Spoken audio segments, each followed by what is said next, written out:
सामाजिक विज्ञान की कक्षा 8वीं में आप सभी का स्वागत है। आज हम भूगोल की पुस्तक संसाधन एवं विकास, इस पुस्तक के पहले अध्याय संसाधन के भाग 2 का अध्ययन करेंगे। कल ही हमने इसके भाग 1 का अध्ययन किया। आज हम इसके पूर्वार्ध पाठ का अध्ययन करेंगे। तो प्रस्तुत है पाठ संसाधन, इसका भाग 2। मानव निर्मित संसाधन वे सभी संसाधन जिसकी निर्मित मनुष्यों के कौशल और प्रौद्योगिकी के फलस्वरूप हुई है, उसे मानव निर्मित संसाधन कहते हैं। लौह अयस्क तब तक संसाधन नहीं हो सकता जब तक उसे इस्पात अथवा शुद्ध लोहा न प्राप्त किया जाए। मनुष्य प्राकृतिक संसाधनों का उपयोग विद्युत, नाभिकीय बांध, मशीनें इत्यादि का निर्माण करने के लिए करते हैं। Man-made resources are those resources which are the product of the human being skills and technology.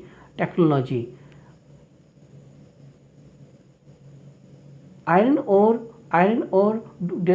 is not useful unless and until it is refined and pure iron is extracted from it. It is on account of the human intelligence that all the natural resources over the earth gets utility. Man utilizes his skill, his technique to harness all the natural resources which are available over the earth, and on account of his technology and on account of his skill, he produces varieties of the innumerable numbers of the resources, innumerable numbers of the objects that we use in day-to-day life, like electricity, like nuclear energy, like dams, like machines, etc. etc.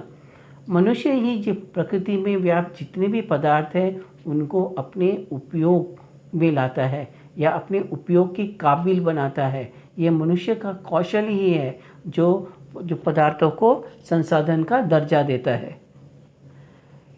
इस चित्र में आप यहाँ पर आप 3 प्रकार के चित्र देख रहे हैं।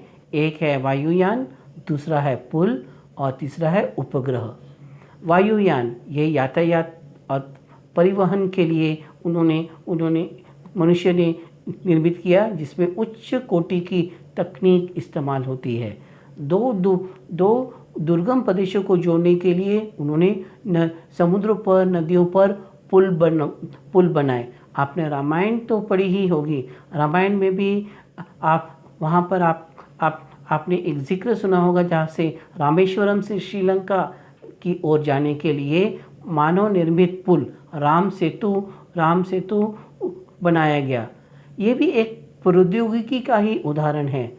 उपग्रह जो कि संचार और विभिन्न जानकारी के लिए ये उपयोग में आता है। आज हम जितने भी संचार के उपकरण इस्तेमाल करते हैं, वायरलेस टेलीफोन से लेकर इंटरनेट वगैरह, ये सब इसी उपग्रह की देन है।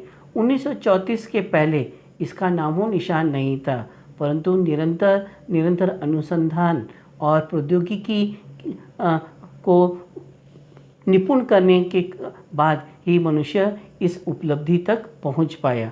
तो इसीलिए यह मनुष्य की प्रौद्योगिकी है या ये कौशल ही है जो किसी पदार्थ को संसाधन का स्वरूप देती है। मानव संसाधन ह्यूमन रिसोर्सेस किसी राष्ट्र में मानसिक शारीरिक दृष्टि से स्वस्थ कौशल्यपूर्ण मनुष्यों की कुल संख्या को मानव संसाधन कहते हैं। ऐसा इसलिए क्योंकि मनुष्य ही अपनी योग्यता द्वारा प्रकृति में विद्यमान भौतिक पदार्थों में परिवर्तित करता है। प्रत्येक मनुष्य अपनी ज़रूरतों के लिए एक दूसरे पर निर्भर है। तो मानव संसाधन किसे कहेंगे? वे मनुष्य जो मानसिक दृष्टि से स्वस्थ, मानसिक दृष्टि से कुशाग्र, शारीरिक दृष्टि से स्वस्थ, जिसका उपयोग विभिन्न प्रकार की आर्थिक गतिविधियों में किया जा सकता है, उन्हें हम संसाधन कहते हैं। मनुष्य ही अपनी योग्यता के आधार पर विभिन्न प्रकृति के विभिन्न आयामों पर अधिकार करके उन्हें अपने उपयोग के लायक बनाता है। इस चित्र को आप ध्यानपूर्वक देखिए। सूखे के कारण फसलों का विनाश, क्या मैं इसका कुछ समाधान निकाल सकती हूँ? ये एक एक अनुसंधान वैज्ञानिक कह रही है और क्या सोच रही है? हाँ, क्यों नहीं। और इस प्रकार अपने कौशल और अपनी बुद्धि का इस्तेमाल करके उन्होंने किसानों के लिए बहुत सारे संसाधनों का विकास किया, जैसे मृदा परीक्षण यंत्र, या फिर कीटनाशक, या फिर जो है ड्रिप इरिगेशन, स्प्रिंकलर्स इरिगेशन, या कृषि की वैज्ञानिक प्रगति, कृषि चक्रण, ये सब। और ये नवीनतम जानकारी, कृषि की नवीनतम प्रौद्योगिकी, ये उक्त किसानों को समझाती है कि किस तरह से वो अपनी फसलों को ऋतु अनुरूप उगा सकता है, कौन सी मृदा में किस प्रकार की फसल उपयुक्त है, उसमें कितने मात्रा में किस जो है कीटनाशक डालने चाहिए, या पोषक तत्व डालने चाहिए, यूरिया डालना चाहिए, खाद डालना चाहिए, नैसर्गिक खाद, जैविक कृषि, ये सब के सब ये अनुसंधान के ही परिणाम हैं।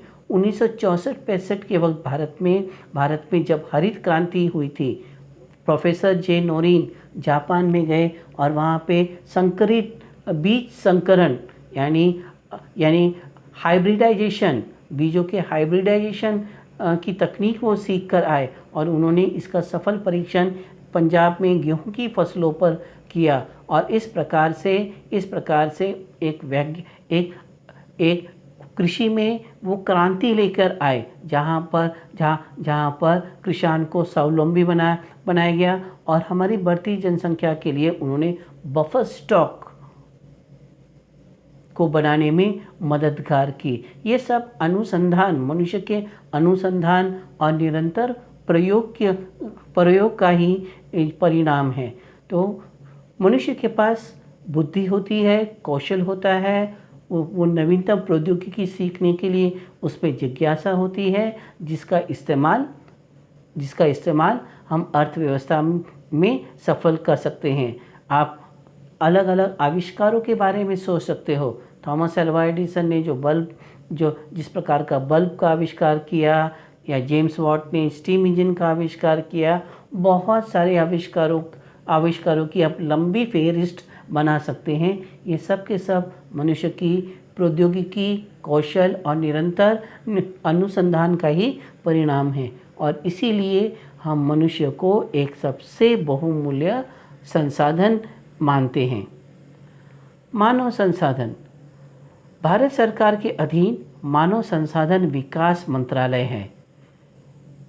1985 में इस मंत्रालय का गठन किया गया और इसके मंत्री थे श्री SR बोम्मई। इसका प्रमुख उद्देश्य मनुष्य के कौशल और गुणवत्ता को बढ़ाना था। केंद्रीय विद्यालय और जवाहर नवोदय विद्यालय इसी मंत्रालय के अंतर्गत आते हैं, जो CBSE central board of secondary education के अंतर्गत हमारे शिक्षा और अनुसंधान को बढ़ावा देता है। ऐसा इसलिए ताकि निरंतर मनुष्य के कौशल में वृद्धि हो, वो मनुष्य और अधिक परिष्कृत तकनीक सीख पाए। यही इस मंत्रालय का काम है। प्रत्येक व्यक्ति समाज में एक संभाव्य संसाधन है। Every individual person is a potential resource for the economy. He could be fruitfully utilized in various sectors. चाहे वो श्रम के रूप में वो प्रयोग में आए, या फिर एक वैज्ञानिक रूप में उसकी उपलब्धि तो समाज में होती ही है। इसलिए मनुष्य को एक सबसे बहुमूल्य संसाधन कहा जाता है, इसलिए मनुष्य को संसाधन का दर्जा दिया है। एक और चित्र को आप देखिए। सबसे पहले मैं दाईं ओर के चित्र में पढ़ता हूँ। मैं सेतु बनाता हूँ। सेतु कौन बना सकता है? इंजीनियर। मैं घर की देखभाल करती हूँ। घर की देखभाल प्रायः किसके जिम्मे आती है? गृहिणी के। मैं किसान हूँ। इसका काम क्या है? खाद्यान्न को उपजाना। अब बाईं ओर की चित्र की तरफ जाए। मैं अपने पोते पोतियों को कहानियाँ सुनाती हूँ। बड़े बूढ़े लोग जो है घर की देखभाल करते हैं और छोटे बच्चों को दादा दादी नाना नानी के रूप में उन्हें कहानियाँ सुनाते हैं। मैं विवाह समारोह में गाता हूँ। गायक। मैं कैंसर उपचार की औषधियों के लिए शोध कर रही हूँ। ये एक डॉक्टर, ये रिसर्च करते हैं। आजकल आजकल पूरे विश्व में कोविड-19 की महामारी फैली है। विश्व भर के वैज्ञानिक इस रोग के अनुसंधान के लिए निरंतर खोज कर रहे हैं, इन पर निरंतर अनुसंधान कर रहे हैं और जो बनाई गई औषधियाँ हैं उनका अलग अलग रूप में उनका परीक्षण भी कर रहे हैं। तो समाज में हर एक व्यक्ति चाहे जो है पढ़ा लिखा हो, चाहे अनपढ़ हो, चाहे वैज्ञानिक हो, चाहे पॉलिटिशियन हो, इन सभी का योगदान होता है समाज में। इसलिए मनुष्य को एक बहुमूल्य संसाधन कहा जाता है। संसाधन संरक्षण की आवश्यकता। संसाधन दो प्रकार के हमने पढ़े, एक नवीकरणीय और एक अनवीकरणीय। अनवीकरणीय संसाधन क्या है? जिनके भंडार निरंतर उपयोग से धीरे धीरे समाप्त हो रहे हैं। नवीकरणीय संसाधन क्या है? जो बहुत अधिक मात्रा में पाए जाते हैं और कालांतर में वो पुनः पूरित भी किए जा सकते हैं। लेकिन मनुष्य की जनसंख्या जिस रफ्तार से बढ़ रही है, उस रफ्तार से नवीकरणीय संसाधनों पर भी मनुष्य जनसंख्या का अत्यधिक भार पड़ रहा है।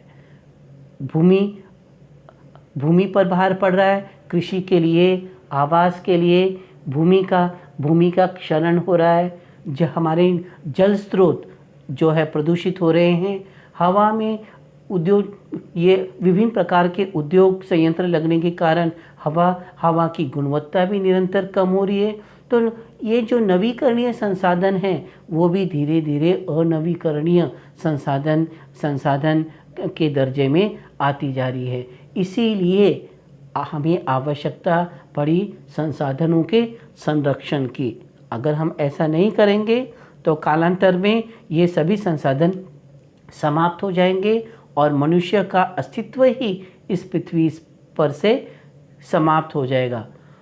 Why do we require resource conservation? We require resource conservation because resources are in very meager quantity and the persons who are in want of such resources are great in number. So there is a gap between the supply and demand. And moreover there are pollution of so many resources. That's why it is a time to conserve the resources. संसाधनों का सतर्कतापूर्वक उपयोग करना, उन्हें नवीकरण के लिए समय देना संसाधन संरक्षण कहलाता है। What is the resource conservation? Resource conservation is wisely use of the resources so as to give them time and space to replenish. Such a concept is known as resource conservation. कई अनवीकरणीय संसाधन के भंडार सीमित है। उन्हें पुनः पूरित होने में करोड़ों वर्ष लगते हैं। They cannot be recovered during the human lifetime period because it requires great numbers of years to replenish. They are the sources of energy. That's why they should be conserved. ऊर्जा और शक्ति के ये प्रमुख स्रोत है, इसलिए भी उनका संरक्षण करना अनिवार्य है। नवीकरणीय और अनवीकरणीय संसाधन एक बार समाप्त होने के बाद उन्हें पुनः पूरित नहीं कर सकते। ये मैंने अभी आपको बताया। पृथ्वी पर जीवन के लिए इनका संरक्षण आवश्यक है। For sustaining life on the earth it is utmost important to conserve them. It is utmost important for their conservation. सतत पोषणीय विकास, continuous sustainable development. What does continuous sustainable development means? Continuous sustainable development is the concept wherein we utilize resources in such a way that our present needs are also fulfilled and we can leave a plentiful of reservoir for the future generation. Such a wiseful use of the resources is known as continuous sustainable development. संसाधनों का इस प्रकार से सावधानी पूर्वक उपयोग करना जिससे हमारी वर्तमान की ज़रूरतें भी पूरी हो और भविष्य के लिए संसाधनों के भंडार भी बने रहे, इस परिकल्पना को हम सतत पोषणीय विकास कहते हैं। We call it a continuous sustainable development. इसमें 3 R महत्वपूर्ण हैं। 3 R कौन से? रिड्यूस, संसाधनों को कम से कम इस्तेमाल करना। रीयूज़, संसाधनों को अन्य रूप में इस प्रकार से इस्तेमाल करना कि उसका अपव्यय ना हो। यूटिलाइज या reuse resources in a such A way so that there is minimum wastage of the resources. We can recycle certain type of the resources. जितने भी प्रकार के धात्विक खनिज है हम उसको दोबारा इस्तेमाल कर सकते हैं। उसका पुनश्चक्रण करके हम प्रयोग कर सकते हैं, उसे हम रीयूज़ कहते हैं। रिसाइकल जो भी पुनश्चक्रण योग्य जो संसाधन हैं उनको रिसाइकल करके उन्हें इस्तेमाल करना, वो रिसाइकल कहलाता है। तो इस प्रकार से रिड्यूस, रीयूज़, रिसाइकल, ये जो है इस प्रकार से हम संसाधनों का संरक्षण करते हैं। जल, पानी, जो पानी हम हमारे खेतों में इस्तेमाल करते हैं, हमारे गुसल खानों में इस्तेमाल, टॉयलेट बाथरूम में इस्तेमाल करते हैं, हमारे फैक्ट्री से निकलने वाला जो अपशिष्ट है उस पानी को दोबारा से फिल्टर करके परिष्कृत करके हम वही जल को खेतों के लिए इस्तेमाल कर सकते हैं या अन्य जो है उपयोग के लिए इस्तेमाल कर सकते हैं, पुनर्उपयोग कर सकते हैं। इस तरह से हम सीमित जल संसाधन का प्रयोग कर सकते हैं और जल पर जो अधिभार है वो कम कर सकते हैं। सतत पोषणीय विकास, अंतर्राष्ट्रीय स्तर पर सर्वप्रथम इसकी वकालत सन 1968 में क्लब ऑफ रोम ने की थी। ये जो मैं बातें बता रहा हूँ ये आपको कक्षा 10वीं की भूगोल की किताब में विस्तार पूर्वक समझाई गई है। मैं केवल आपको अभी जानकारी हेतु ही केवल आपको ये टिप्पणियाँ बता रहा हूँ। तो सबसे पहली बात, सतत पोषणीय विकास, ये जो परिकल्पना 1968 में विश्व में प्रचलित हुई और स्थान था क्लब ऑफ रोम। 1974 में शूमेसर एक लेखक थे जिन्होंने अपनी पुस्तक स्मॉल इज़ ब्यूटीफुल में इसका महत्व समझाया और वे गांधी के ये अनुयायी थे, कट्टर अनुयायी थे। 1992 में ब्राज़ील के शहर रियो डी जेनेरो में पृथ्वी सम्मेलन हुआ, जहाँ पर भूमंडलीय तापन, पर्यावरणीय संतुलन बनाए रखने के लिए विस्तृत चर्चा की गई और चर्चा के बाद वहाँ पर 100 से अधिक राष्ट्र अध्यक्षों ने एजेंडा 21 पर हस्ताक्षर किया। एजेंडा 21 का अर्थ क्या? एजेंडा 21 मतलब क्या? 21 सूत्री कार्यक्रम जो हर प्रतिनिधि राष्ट्र को अपनाना बाध्यकारक होगा। इसमें सबसे पहला कारक है, पहला जो इसमें जो शर्त है, प्रत्येक राष्ट्र ने अपने राष्ट्र के अंदर राष्ट्र की कुल भूमि का लगभग 2/3 हिस्सा वन क्षेत्र के लिए आरक्षित रखना होगा। और भी अन्य उसमें प्रावधान थे। पारितंत्र संतुलन बनाए रखना, खनिज संसाधनों का नियोजन करना, खनिजों का नियोजन करना, बहुत सारी जो बातें हैं उनमें दी गई। मूल बात क्या है? मूल जो उसका सार यही है, संसाधनों का कम से कम इस्तेमाल करना, उनका अपव्यय रोकना, नवीन प्रौद्योगिकी के अंतर्गत जैविक ईंधन के स्थान पर अपरंपरागत ईंधनों की खोज, ये भी उसका एकमात्र उद्देश्य था। सतत पोषणीय विकास के सिद्धांत। There are 5 principles of the continuous sustainable development. जीवन के सभी रूपों का आदर करना और देखभाल करना, मतलब to conserve and protect the biodiversity and ecology. मानव जीवन की गुणवत्ता को बढ़ाना, पृथ्वी पर व्याप्त जैव विविधता का संरक्षण करना, प्राकृतिक संसाधनों के ह्रास को कम करना, समुदायों को अपने पर्यावरण की देखभाल करने योग्य बनाना। कक्षा 10वीं में ही इसका एक उदाहरण है, जहाँ पर ग्राम पंचायतों ने स्थानिक निवासियों को ये अधिकार दे दिया कि वो अपने इलाके में जो जैव विविधता है उसका संरक्षण वो कर सकते हैं और उसके लिए योजना बना सकते हैं। इसीलिए राजस्थान के अलवर ज़िले में वहाँ के स्थानिक निवासियों ने एक भैरवदेव डाककाव सेंचुरी का निर्माण किया, जहाँ पर उन्होंने विभिन्न वनस्पति और प्राणी संरक्षण के लिए उन्होंने उपाय योजना बनाई।